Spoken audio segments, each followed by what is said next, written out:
What's going on, everybody? So yesterday I posted that video. That video is entitled, My Black Woman, Watch How the World Really Works You. So what I'm going to do is I'm going to respond to some of the comments. First of all, let me take this opportunity to thank, it's approaching 2,000 views. Thank everybody for watching, whether you agree with me or disagreeing with me. Thank you for watching, and those of you who have given me feedback, whether it's agreement or not, thank you for doing so. So I'm going to take a minute to respond to some of these comments, all right? The first comment we got, Felsbury Sands, who said, that is the feminist movement in its entirety, two white women and a white man telling a black woman what to do. And I think that's the point. I think the whole point of the video was we look so far outside the lines and listen to people who do the exact opposite of what they're telling us to do. And it has an effect on us. So, yeah. Now, of course, there's more than 60 comments on here, so I'm not going to answer and respond to all the comments. I'm going to pick and choose some, so don't think that I haven't read and looked at your comments just because I'm not responding to it, all right? The next comment I'm going to respond to says, it was all a game of chance. She looked wealthier than the other woman, so perhaps that's why she took the risk. You see, this is the thing, like, money looks like nothing. Money don't look like nothing. These are the things that we have indoctrinated.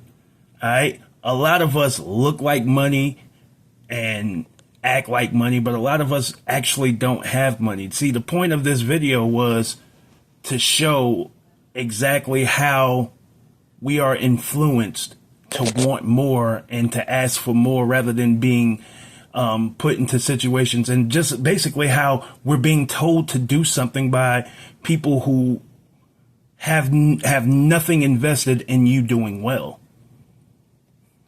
Therefore, you see her romper that she has on in the video, and your response is to say, well, she looks like she has more money. Well, you know, she probably looks like she has more money than Bill Gates. He only wears a cardigan and some old ass pants, but he's worth $80 billion.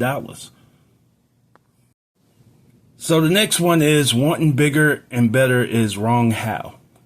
And that's what y'all don't get. It's not about wanting bigger and better. It's when people try their best to put you in good situations instead of you trying to build off of what the situation is that they put you in.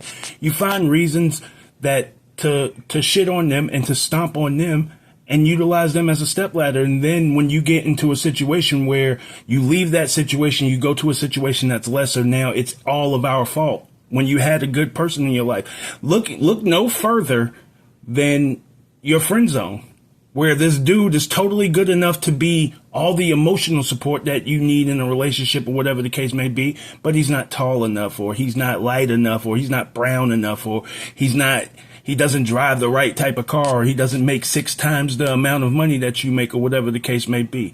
A lot of y'all have been in situations where you had the perfect opportunity to step into a situation and actually build with a person, and you bypass that because the standard is for you to now step into an already made situation, and therefore when you step into that situation, you don't get the same respect as being there for the building of it, and it just is what it is. One I'm going to respond to is from Quantum Process 5954. Is get your own, I guess, shit together and stop worrying about what females do or think. I have no problem with you saying that, sweetheart, and that's cool. But when you say don't worry about what females are doing, we need you to shut the fuck up when something violent happens to you and men are standing around looking at it happen. The expectation when you say stop worrying about what we do and what we think, the expectation when we hear that is for you to deal with those situations on your own.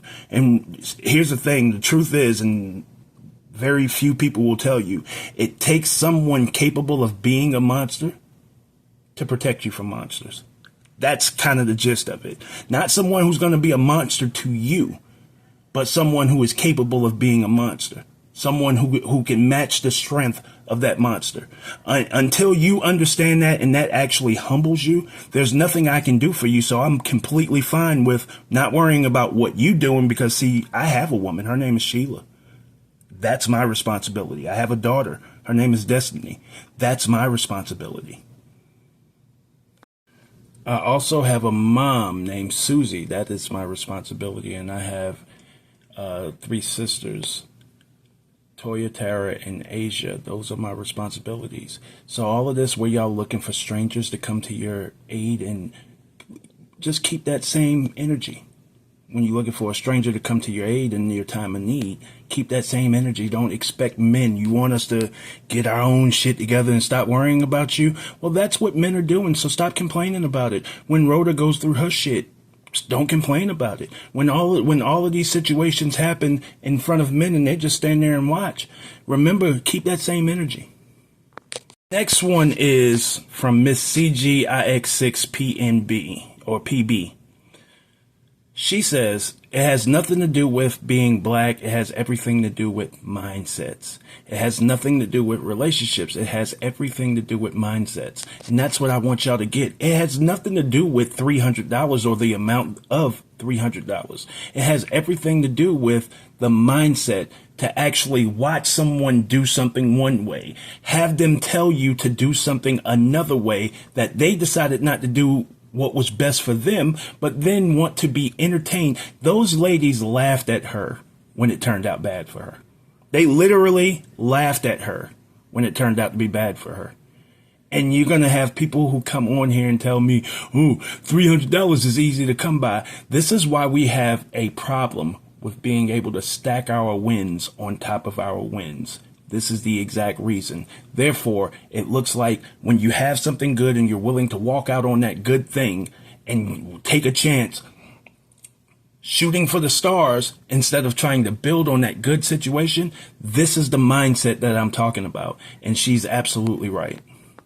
Which leads me into the next comment. Susan Platt 5331 says she still walked out with $20 more than she started with. It's amazing how we find wins over losses. She also walked into a situation where she had to sacrifice nothing of her own, play the game, had $300, was up. Whatever she was in the grocery store to get wasn't even going to come out of her own pocket. However, she ends up with a worse situation than the one that she walked up on, trying to get more, trying to steal more out of the situation than you already have been blessed to get. This is why we don't count our blessings and actually appreciate our blessings. And if you're not appreciating the blessings that God put into your life, then why would he continue to give them to you? And I almost forgot, because there is a second part that I wanted to address about this part. She said, there's nothing wrong with walking away from something or someone that causes you misery. Now, what misery did that $300? You take things and you overextend it in order to be right. What misery was walking into the store with nothing, having to put nothing on the line and leaving with $300? What misery does that bring? These are the things that you do. These are the things that you do, which means if you can justify that by saying that misery part, that means you are capable of walking out on a good thing and completely fabricating a miserable story about it. Next comment is from Shania McLaughlin, 8083. Says, damn, black women stay on your mind rent free. This is just part of the game. Take the L's. It's more of the same. The women who respond with this mindset is going to say a L is nothing and move on. Take the L and move on. This whole deep life lesson is a little much. That's because you're short-minded. That's why you can't stack wins. That's why your life seems to be miserable, because when you get a win, it's nothing for you to lose the win. Therefore, it's nothing for you to just give up and sacrifice the win. That's why you keep feeling like a loser. Then you would go on to say, stop being pressed, dude. I have no reason to be pressed. You see, I'm in my own house. I have two beautiful cars outside, and then I have my girl. So I have no reason to be pressed about nothing. I'm here only to help. You see, if you watch my platform, you would know that all you can talk about, all you can do is when you start deflecting and start talking about gambling. You see, when I do my little sports gambling on DraftKings and shit like that, when I do that, I make a decision based off of what I want to do and what I think is going to happen. Not because someone tells me to do it. Not because someone tells me, hey, I think Jason Tatum's going to. This is the difference between what you said and what I'm saying. You get a chance to walk out with $300 and it is what it is, but I'm not going to let someone encourage me to say, well, keep playing. Nah. But what do I have to be pressed about? You might want to see about the amount of money, and nobody cares about the amount of money. This is the reality that we face every day. The next one is from Tom Carter 9580, and it says, these boss chicks are turning down blue collar fellas. Then they want a corny guy when the time is right. That's not true at all. Boss chick talk has basically completely subsided. Completely subsided. You don't even hear that shit no more. Last summer, that term was running rampant. Everybody seemed to be a boss chick. But reality sets in. And now you see that they're barely making it. So then when you start talking about a corny guy, this is what we do in our actual culture. What we do is we actually deem men who treat women well as corny men. We call men who treat women well simps. And the fact of the matter is, a simp is someone who treats a woman well who doesn't deserve it. A woman who has no regard for his happiness. That's where simping is. Jimmy J 7181 says, what black men should notice is they're in a grocery store not owned by a black man and playing a game with bread not owned by a black man. It's a good observation. Very good observation. Nope, it's a terrible observation. So what? And who do you think is holding the camera and exposing this?